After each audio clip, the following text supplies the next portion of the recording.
SQIP is so delighted to be interviewing Dr. Eva Maria Simms for our distinguished interview series. Dr. Simms is a professor of psychology at Duquesne University, where she's also the Adriaan van Kaam Endowed Chair for Excellence in Scholarship. At Duquesne, she has over 20 years of experience teaching qualitative research, particularly phenomenological and community engaged methods. She runs a research lab called Place Lab, through which she mentors students in community engaged qualitative inquiry to serve and empower the local communities of Pittsburgh. Eva was also the recipient of the APA Division 5 Distinguished Contributions to Teaching and Mentoring in Qualitative Inquiry Award in 2020. So we're just so happy to have you here with us today, Eva. Yeah, thank you, Nisha and Irene. I am just so thrilled to be able to talk about community engaged qualitative inquiry with you, because I think it's something that really needs to be happening in psychology more often. Thank you so much, Eva, for talking with us today about your research. I figured that doing community engaged work or research, some scholars labeled their work as community psychology, participatory research, participatory action research. Can you talk a little bit about how you define community engaged qualitative inquiry and how your research group Place Lab exemplifies this approach? Yeah. Thank you. It's a great question. You know, and I think community engaged qualitative inquiry has like two parts to it: qualitative inquiry, qualitative research, and on the one hand, and then community engaged work on the other.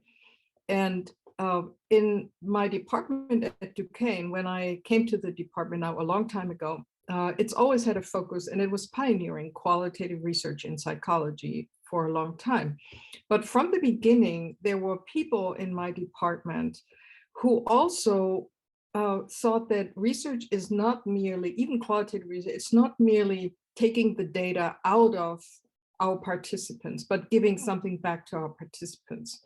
So my colleagues Rolf van Eckertsburg and Connie Fisher really pioneered a lot of kind of ways of making research more engaged. You know, and Connie Fisher called it, even, I love that phrase, she had a little paper at that time called the Prometheus principle. It's kind of, which means like you bring the fire of your research back to your participants.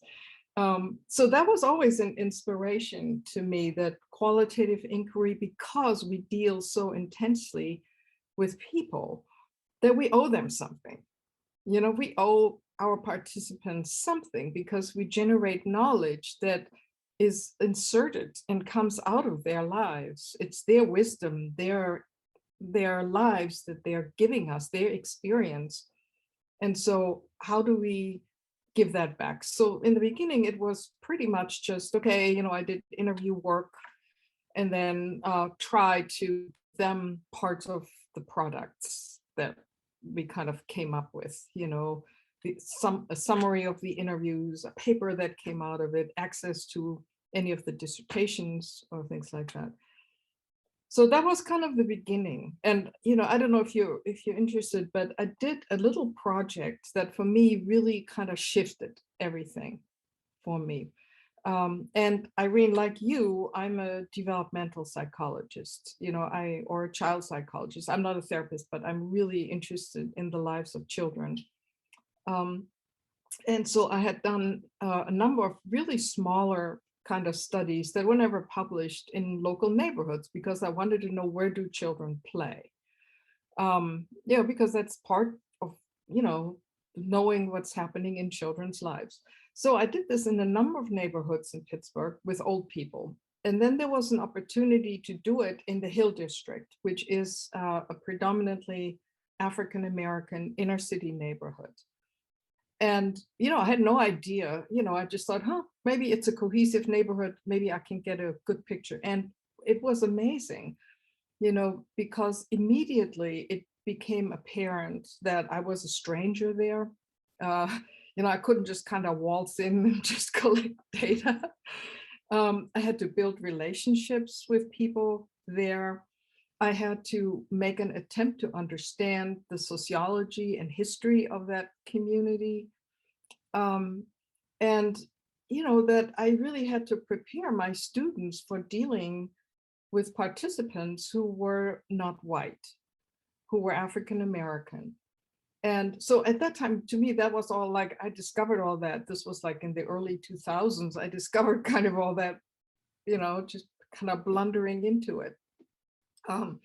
And the project, I interviewed 12 participants about where children played, and it became something completely different than that. It really became a study of the movement spaces of children in different generations, and how the destruction of a neighborhood to urban renewal, it kind of impacted children's lives, how segregation impacted children, and then how the destruction of the neighborhood to urban renewal, and then also the riots after the killing of Dr. Martin Luther King. So it became apparent that children's lives are not just individual things, but the way they live is impacted by what happens around them and the politics of it. So that was, for me, just like, it just blew my individualistic psychology wide open, where I suddenly realized I cannot just look at what individuals tell me, but I have to understand the context out of which that appears. So this work was almost community engaged, but not really, because at that time it didn't exist. So, where I feel I failed with it was that I did write a paper about it, I published it and all that, but I never really figured out a way of giving it back, because there were things that came out of it until maybe about 15 years later, which was also really interesting, because one of the people I discovered through this was Mindy Fullilove, who some of you may know, who's a psychiatrist at the New School now. And she did a lot of work, transformative work, first on AIDS and with AIDS communities, and later on in the Hill District and with other African American communities in their public spaces. So anyway, later on, we became involved in designing parks together. But it took a long time, because I didn't understand that community engagement is not just researching communities, but it is also finding out, okay, out of this research, what do they need now? What can we do? Are there ways of supporting projects within a neighborhood? So about that project, I mean, on the one hand, it's about the lived spaces of children in inner city neighborhoods. It was a really good and important project for me, but I also feel like it could have done something more at the time, but I didn't know. So I don't know if that, and I think what that is really working with the community, building not just the relationship, okay, I do my research and then I take it and then I go, but it is really building long-term relationships with communities, so that your research can go back there and then it can engender new questions, and maybe and we'll talk about it probably later, projects that can really support communities and community members.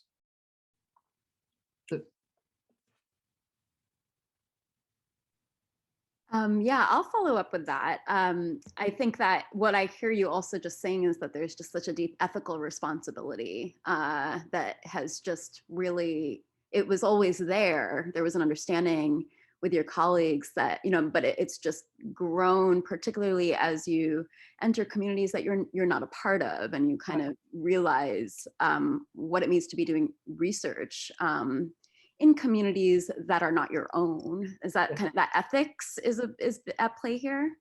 Yes.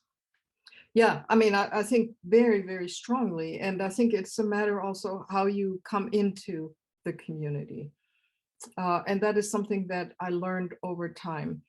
The relationships that you build kind of create like a network of other people that you get to know, and how you conduct yourself within, particularly a neighborhood or community that is not of your own ethnic background, or like me as a privileged white woman working with African American community members.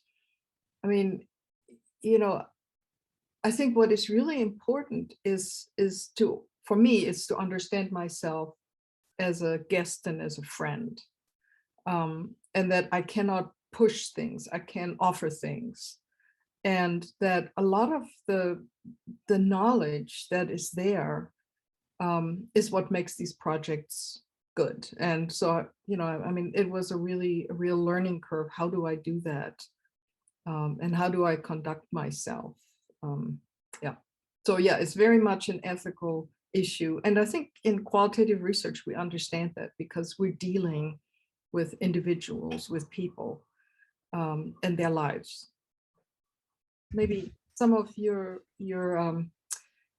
you know, of the members of your society might also kind of be in this position. Universities had started a lot of service learning projects in, you know, the early 2000s. So, I mean, a lot of us academics were kind of asked to do things, and it used to be service learning in the beginning. And I did a lot of that, particularly at that time. I became involved in more like children and nature spaces. So I was really interested, children public places, children nature places, how do they live, their parks, their streets, where do they play, you know? So it became an issue of green spaces. And I worked with my students on developing a huge local park here. We supported the people who developed the park with surveys, with focus groups, and that was my undergrad. So, you know, we really threw ourselves into service learning projects. And I worked with that organization for almost a decade. But what happened is, like, if you do service learning, it's always a semester project. And it's really difficult. You do this really interesting stuff, and then, you know, you have 3 months and you scramble and you hustle, and then the students leave. So, you know, what I tried to do then is shift it towards working with graduate students and to really have projects that could be sustained over a long period of time. So that, you know, on some of these projects we've been working on for four years, you know, and some will continue probably indefinitely, even maybe when I'm not there anymore in some way. So I really like that, because I think having a graduate lab, and that's when we founded the lab really allows for projects to have longevity and for relationships with communities to have depth, and to bring students in with different interests and also different knowledge and wisdom and different background to kind of work on things over the long term. And maybe, you know, it offers them an opportunity for dissertation work as well. Yeah, so that really, you know, hones in on the other aspect of community engaged inquiry that you're talking about, which is the sustained partnerships and relationships that go throughout the duration of years and years. Yes. So can you share a little bit about Place Lab's current projects that are doing some of this work? Yeah. So I always think of it as like we have like 3 different things we do. One is more in the background, and they also, some of them connect with your question about phenomenology, which I hope you will still ask.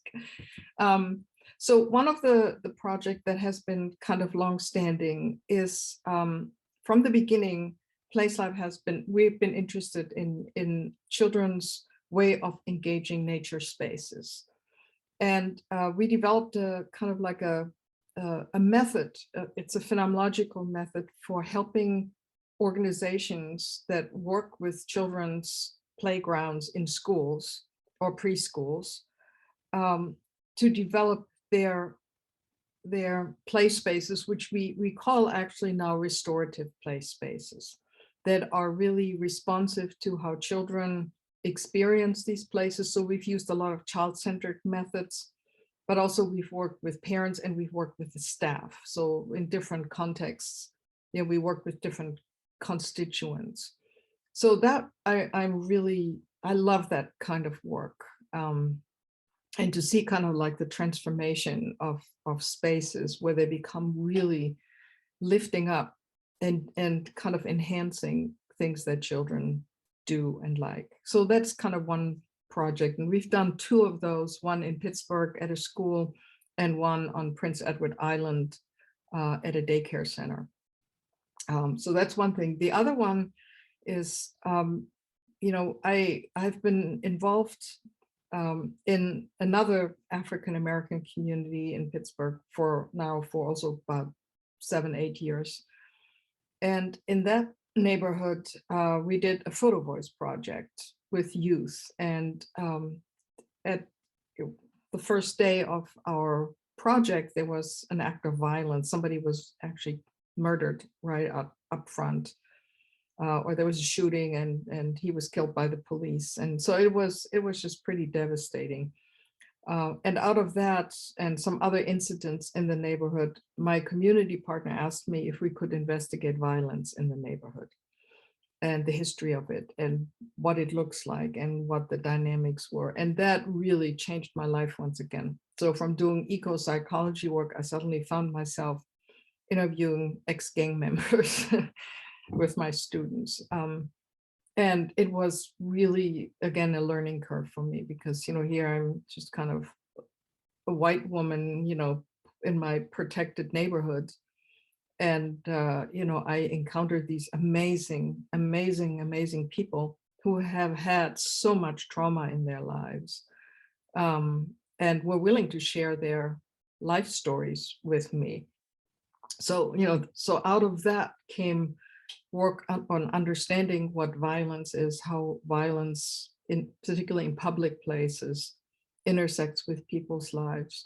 And then because I interviewed a number of ex-gang members, I was asked if we could do something for somebody who has been incarcerated as a juvenile lifer. And so, since probably 2017, we've worked on a project to help actually and advocate for somebody who has been incarcerated for the last 25 years. He is incarcerated since he was 17 for a gang-related murder. So that has really kind of been more of an advocacy project, and we made a documentary about that. So that is the second project. And then the last one is because of the work on violence, my undergraduate students again and we did a needs assessment of a number of organizations who run after-school programs in Pittsburgh for children in urban neighborhoods. And and we asked them, what do you need? And the thing that came up over and over was, we need trauma work. We need to understand what trauma is. We need to know how to deal with it in children. And so out of that, I put together a group of people, some of them from Duquesne. Our clinic director, Jesse Goycochea, was part of that. And then community members, and also community members who were counseling therapists and working in social work areas, and a number of graduate students. And we worked for almost 2 years, and we built a community trauma program that is actually very much alive right now. So it's called the CTRC training, the Community Trauma and Resilience Collaborative Training. And so we're still working together and giving the training to a number of different constituents. We did about 3 this semester, and there's more requests about that coming up. Yeah, you're talking a lot about community violence and trauma, and I think would you care to elaborate a little bit? I think a lot of people that do community engaged qualitative inquiry might be wanting to know what maybe trauma-informed qualitative research might look like. Could you share a little bit about that? Yeah,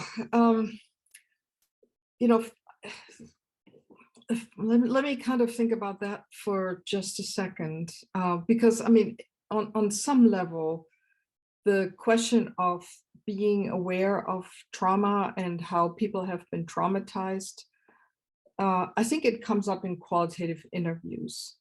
I mean, what I was really surprised about in the interviews with all the community members, the African American community members, was how much violence they had witnessed, and how often that wasn't really talked about very much.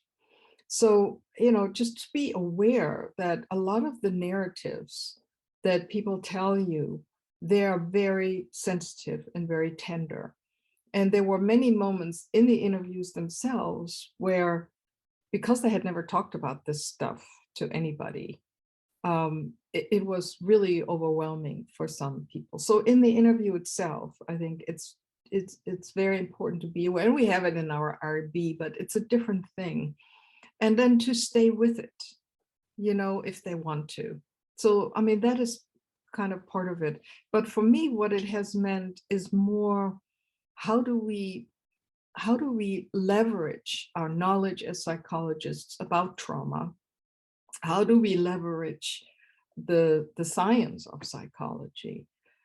The knowledge we have as, for example, adolescent psychologists, or the knowledge we have about developmental neuroscience.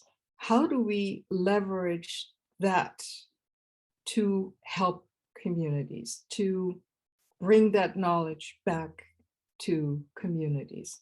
And so our training really integrates and tries to kind of create a narrative that comes out of psychology, but is understandable for people, and that can be used, you know, together with exercises that we developed with our community partners in those workshops we had. I mean, every week, we met every week for like years. And they were there all the time, which was really amazing because they know this stuff kind of matters.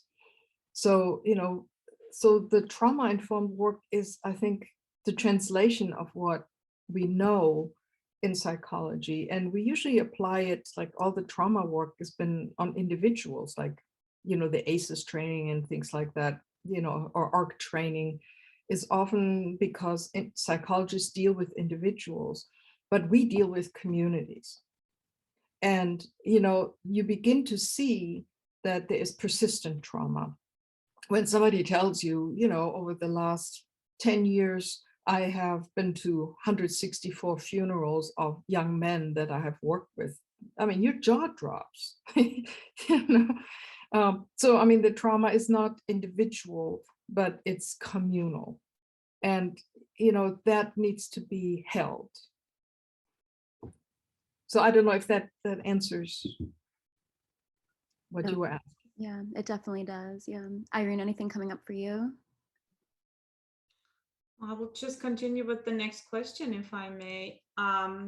You've already mentioned Place Lab's work in the justice system and becoming advocates and dealing with trauma on a more communal level. Yeah. Your lab has also worked on a project, or maybe several projects, with the clear purpose to influence the law, right?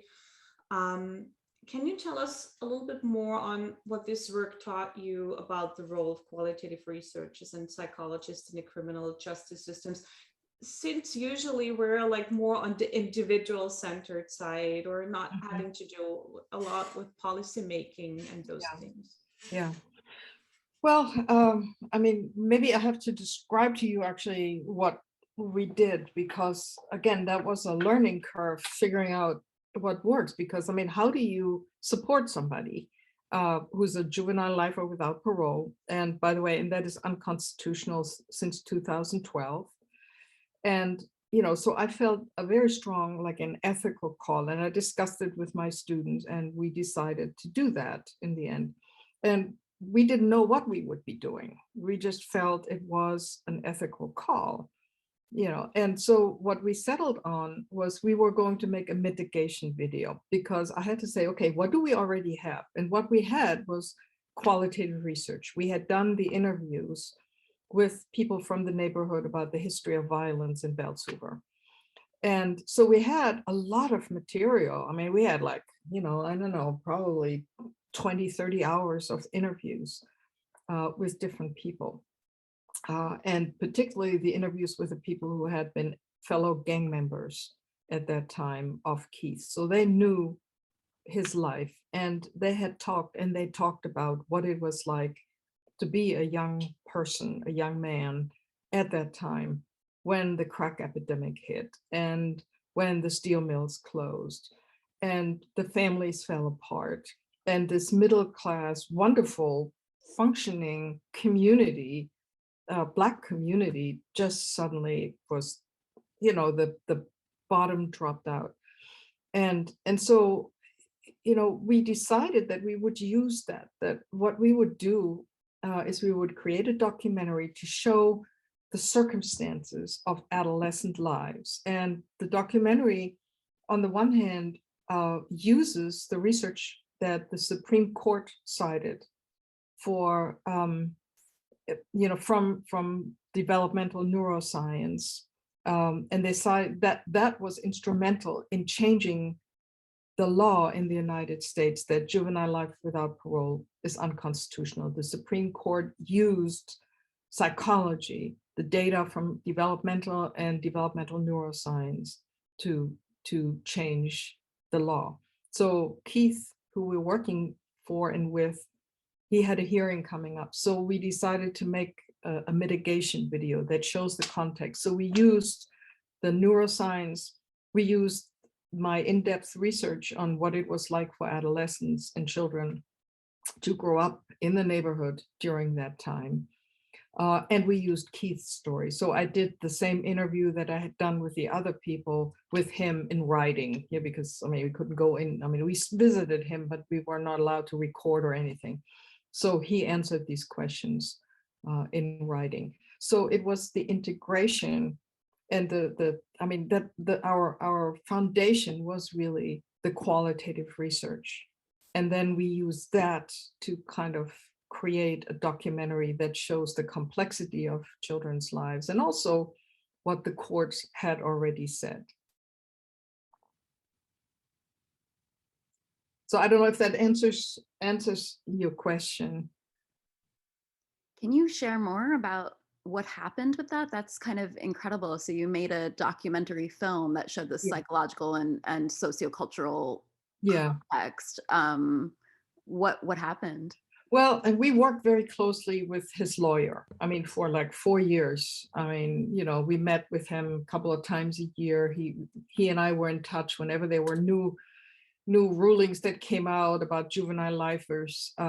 Whenever there was something in the court, I went with him. Some of my students went with him.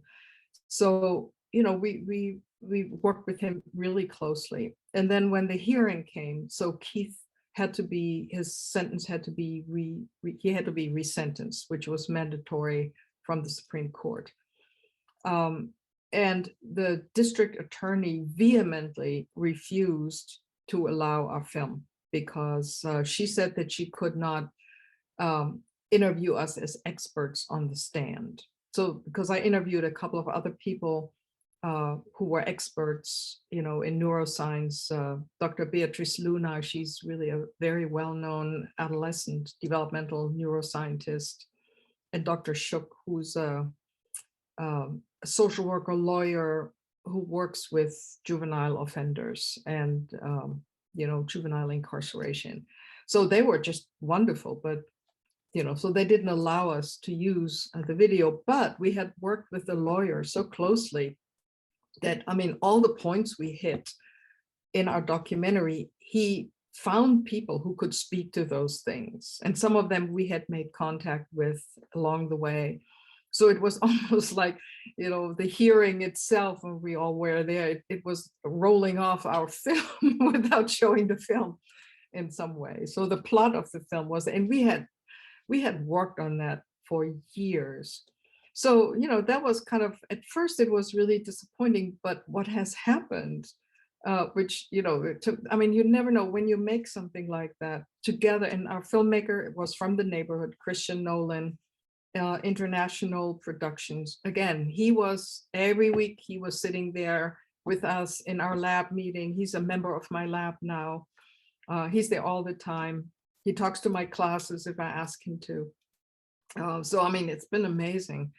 So, you know, and what has happened with the documentary is that a number of people who have been, who are returning citizens, which means, you know, they were previously incarcerated and they were freed. Many of them were juvenile lifers because, you know, their sentences had been converted. And Keith was, I mean, his was converted, but he still got 35 to life. So he had to serve another 10 years. But these other people have embraced the documentary, and it's been shown everywhere. I mean, sometimes I meet people who tell me, oh, somebody told me about this documentary about juvenile lifers and life in Pittsburgh. And they don't know, you know, they associate it with Christian, which is great. I'm just kind of happy about that. So, and what they say, they really identify with it. So people in the neighborhood identify with this film. And this group of juvenile lifers, ex-juvenile lifers, or people in general who grew up, African-American men who grew up and became incarcerated, they get it. And their phrase is, we're all Keith, which is to me like, wow, I've heard that now a number of times where they say, we're all Keith. So we've been working with them now too, in screening. So I, like this year, we've been putting a lot of panels together to discuss the documentary in different ways, depending on what the community needs, where we show it. You know, some are interested in the more legal issues and incarceration issues. Others are more interested in the neuroscience of it. And then we can have Dr. Luna on our panel if there are kind of questions about that. Yeah. For me, it seems like there is a couple of different roles you and the other lab members are taking on here, right? You could say like you're a psychologist there and researchers, and maybe a social network for the youth lifer, and maybe activists. How would you describe these roles, and how do you manage to navigate those? Yeah, that is sometimes really difficult. I mean, one of the things I do is I often delegate. So, you know, some of my graduate students kind of take on being the liaison, like with the Elsinore Bennu think tank, which does a lot of work around incarceration reform. So, you know, so they kind of work with that and some of the offshoots that come out of that, which that I really like. And then our lab meetings, you know, if the, you know, we have often visitors to our lab meetings where we discuss projects that are coming up. Yeah, so, you know, but I mean, yeah, one of the things I can say about it, I don't think I could have done this work as an assistant professor. I mean, I feel like I had to have the freedom of tenure and also the freedom to spend my time doing this, because it's pretty time intensive at times. You know, it's not so clean as kind of ordinary lab work. And it also evolves all the time. Like, you know, usually as a researcher, you say, oh, I have one project and then I build it. But here, when you work with communities, you get questions, you get requests. Like this week, I mean, what happened, one of my graduate student, Luke, contacted me and said, you know, you need to talk to Youssef, you know, because he's one of the returning citizens, because they really need trauma work right now and he really needs to talk to you.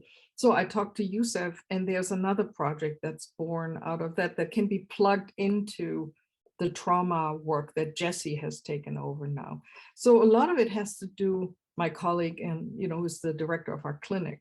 So a lot of it has to do to build something and then find a way of who can we give it to? You know, because if it's a product that really works, you know, who wants to move that into the future? Because, you know, I mean, you know, who can develop it? And you have to let it go. So, I mean, that's what I'm trying to do, is to let it go, you know, let somebody else have it and give them the credit for it too. Sounds good. Sounds like a very smart strategy. Yeah. And it seems like it's a real deep infrastructure. You know what I'm saying? It's not at the superficial level. It's like a deep commitment that's being made almost by the psychology department at Duquesne, which you've spearheaded, and communities. There's a real loyalty I'm hearing. Yes, yeah, I think that's right. And I mean, it's a matter of the heart too. I mean, it's not a matter of the head only, but it's also a matter of forming friendships and caring what happens to people. I just wanted to also touch on how important that work that you just described is. I teach in my social psychology class, like Kenneth and Mamie Clark and their role, right, with the doll experiment in the Supreme Court and influencing the law. But so often it is like, how do we do this? And how do qualitative researchers try, even with all the barriers there in the legal system? And I think what you just described was very inspiring, and particularly the fact that the barriers of the law of not allowing the film to manifest in the courtroom did not end the project, but actually created a new life for it that was both in the courtroom, but also in the community as a form of community trauma healing through the film. Does that sound right? Yes. Yeah. Yes, I think, because I think if it's a good product, because, I have to say, I mean, my colleagues, my graduate students, they are so smart. And the community members we bring in, they are so smart, And so if you work on something really intensely, it's good, and it's kind of like there's a certain universality about it too, which is important, like a work of art in some way. So, a training you develop, or a documentary, which is a work of art, I think you develop, people can plug into it in different ways. And that's the way it lives, I think. You have been describing just incredible community engaged qualitative inquiry and activism, frankly. But you also are an expert in phenomenological research. You have decades of expertise in that. And I'm wondering if you can share how they connect with each other, maybe phenomenological research and community engaged inquiry, maybe the shared similarities, but also maybe the differences. Yeah, I think in a number of different ways. I mean, at heart, I am a phenomenologist. And what that means to me is that I am, first of all, interested in human experience and thinking very rigorously about human experience, not just, okay, somebody tells me something, but it's really a way of understanding that as humans, we are embodied, we live in spaces, we live in time, and we have intense social relationships. And that in order to understand human experience, I explore those different dimensions. So phenomenology kind of, as a philosophical framework, has really articulated that and opened that up and takes experience seriously. And not just experience as like what one person tells me, but I think that in phenomenology, we're really interested in the structure of experience. So, that understanding what certain groups of people have in common, and maybe some of them are even larger than what this group has. So, I think that phenomenology has often been misunderstood as just being about navel gazing and subjects. It really isn't. I think it's about structures.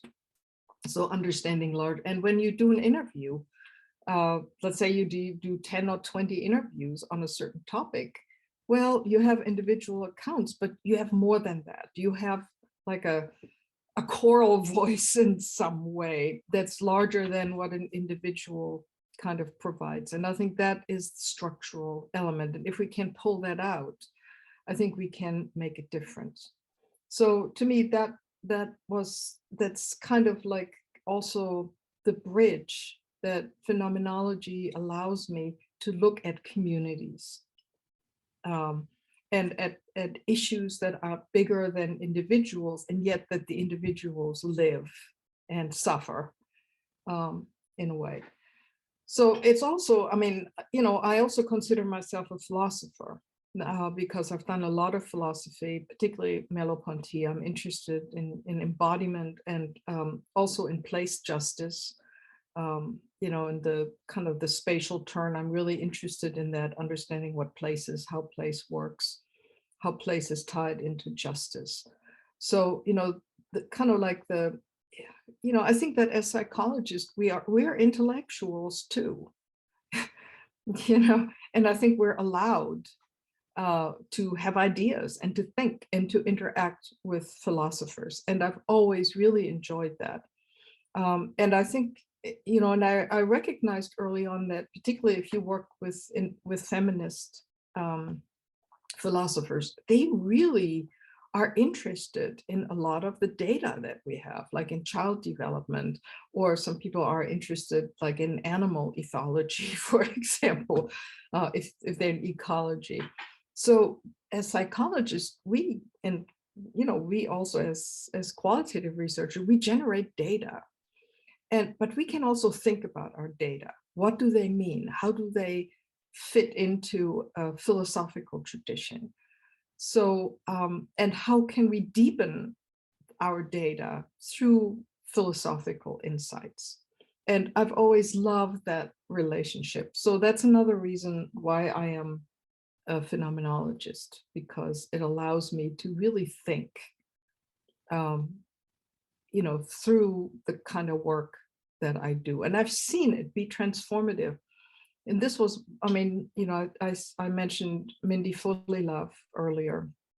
And we were in a workshop together with one of the Pittsburgh Parks Conservancy, who stewards green spaces here in Pittsburgh. And we were developing this little parklet in an African-American, the Hill District, actually. And, I saw her really bring in intellectual concepts. She modeled that for me, where for example, we were looking at a map of the place, and she turned to me and she said, well, if I look at the green spaces around you, that looks like a holding environment. That was Winnicott. And I thought, yeah, that's exactly right. And everybody at the table just began to nod. It was like arms around the neighborhood. And that's what the neighborhood needed, And I thought, man, we can make the transition. We can translate our concepts in psychology. And I've seen that, with the work, the neuroscience work too, the translation of that. Our filmmaker, Christian Nolan, who's really kind of been in the trenches with us, and he's interviewed, he did all the interviews with our experts. One of the things that he says often now when we have a panel, and he said it on the first panel we ever did, he says, knowing that material and beginning to understand what is happening in adolescence, what happens in terms of peer pressure, in terms of risk-taking, in terms of the inability to stop oneself in the presence of peers, how trauma impacts adolescence. He says, it allowed me to forgive myself for what I did and who I was as a young man, as a child. And I thought, yeah, So, understanding can really make a difference. I love what you said about taking the structure of individual experiences seriously. I think that's very important. And I was wondering, in doing this, what would you say, how can we as researchers ensure that our research is effectively with rather than about a particular group when it comes to approaching communities, but even more so, I think, when it comes to representing their voices? So how can we make sure that this is actually represented? Yes. Yeah, and I think, that's one of the key questions. And there are a number of different answers to that. For me, first, the question comes from the community. My research question comes from the community these days, because there is an urgency, there's a need, and then it often kind of morphs from there and becomes kind of bigger. And it's often also that the people who asked me about it and asked me for it from the community then bring in people that I can interview. So, which means they help me recruit in the neighborhood, which I don't know. I don't know enough people. So that is really powerful too. So that's one part, that the question has to be relevant to the community, and it has to be in some form asked by the community or to be developed together. So that's one part. The second part is creating a product that we give back in some form or the other. And for us, the film was like that. And also the trauma training was like that. So it may look slightly different than a research paper, or maybe very different. So that's kind of another thing. One thing that is really hard, and I struggle with it all the time because I'm an academic, I'm used to have my name on papers, you know, and to give it away, which is really hard. Like my ego sometimes does its little dance there, and I have to say, all right, okay, what's the most important thing? And, you know, putting other people's names forward, even, you know, if I did most of the writing, but they gave me the material, maybe it is their voices that really should be at the forefront and should be credited if they want to, because some people don't want to. So privacy, you know, that is kind of like an issue when you deal with sensitive material as well.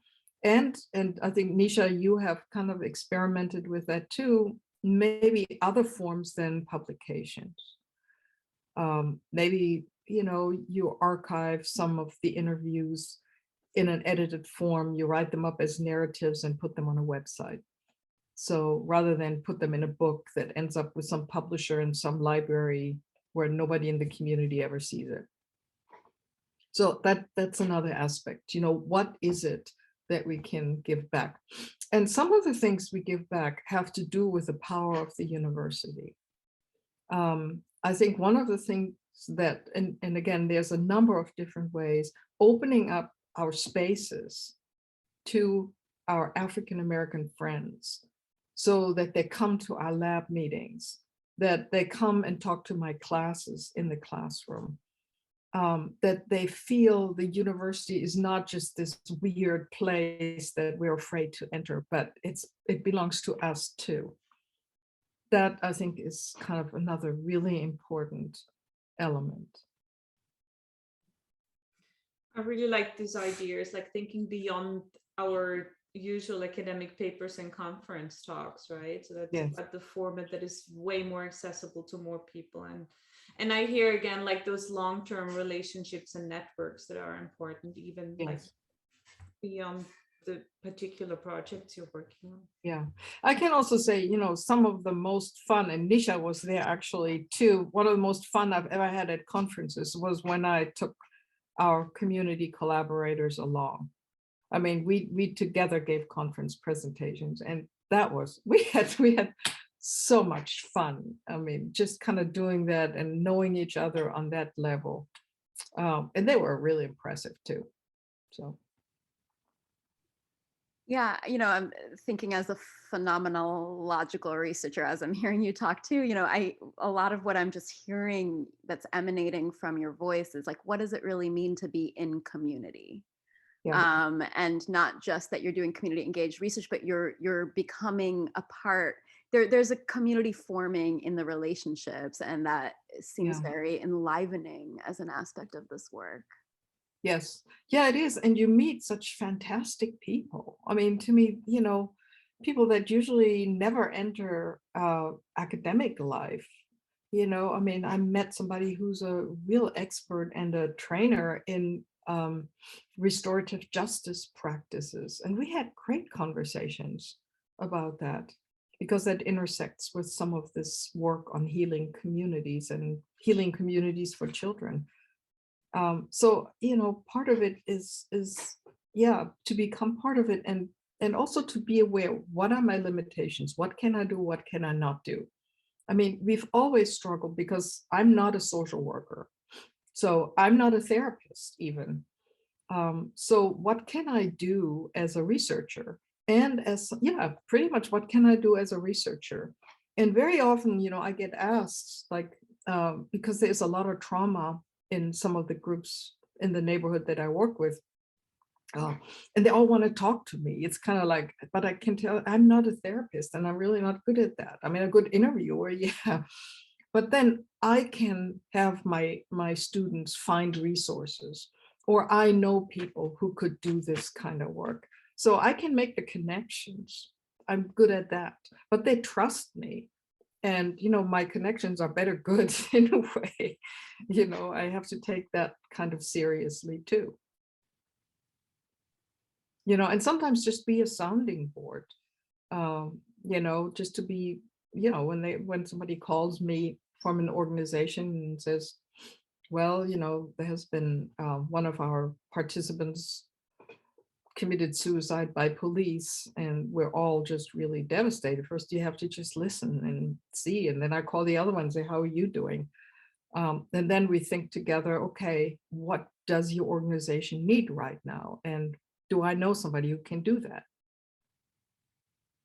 So, I mean, that's, I think, how it kind of often works. So you're right, it's becoming a community member, but also knowing that so much of what's going on there, I don't understand. I only understand a little bit of what they tell me. I appreciate your humility. Yeah. And I think we're on to our last question, which is, just what advice would you leave people with that are early in this work of community engaged qualitative inquiry, or haven't yet embarked on it, but are really interested to? Yeah. Do you have any kind of final advice?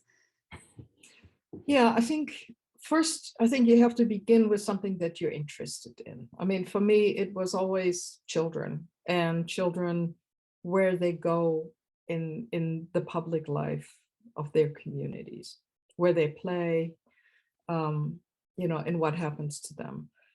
So, and then you have to build community. You have to, you can't just say, okay, I'm doing a research project and that's it. It has to really come out of relationships that are being built. And sometimes they don't even take very long to build, but you have to be there. You have to go to meetings. You have to kind of have lunches and have coffee and just be a mensch in a way, and talk to people. And then be willing to pivot and be willing to find yourself in situations where, I mean, you have no idea what you're going to be doing, but hang in there and be open to experiences that you've never had. Like my graduate students and I, none of us had visited anybody in prison before. I was really anxious about doing that. And now it's kind of like, all right, I mean, we've done that. We've done it many times now, and it's no big deal. But those hurdles, those inner hurdles we have, I think, that happens often, that the situations that are anxiety provoking. And how do we deal with that? But the majority it's just amazing. I mean, because I think it's the most gratifying work, because you meet such wonderful people along the way. And then maybe one more point is that you have to give the work back to the community. In some form, there should be some kind of like a product. Sometimes it's knowledge, sometimes it's a process like a workshop, sometimes it's a product like an art project, or like with Photo Voice, you have an exhibit maybe at the end where the community can talk. So kind of the advocacy, supporting the advocacy. And and one phrase that really stuck with me, particularly if you work with disadvantaged communities, is to lift up the good, to not just look at trauma and devastation, but to also see and enhance the strength and the resilience that's there, because they know much better what they need, than we do. But we can help create forms where that can happen.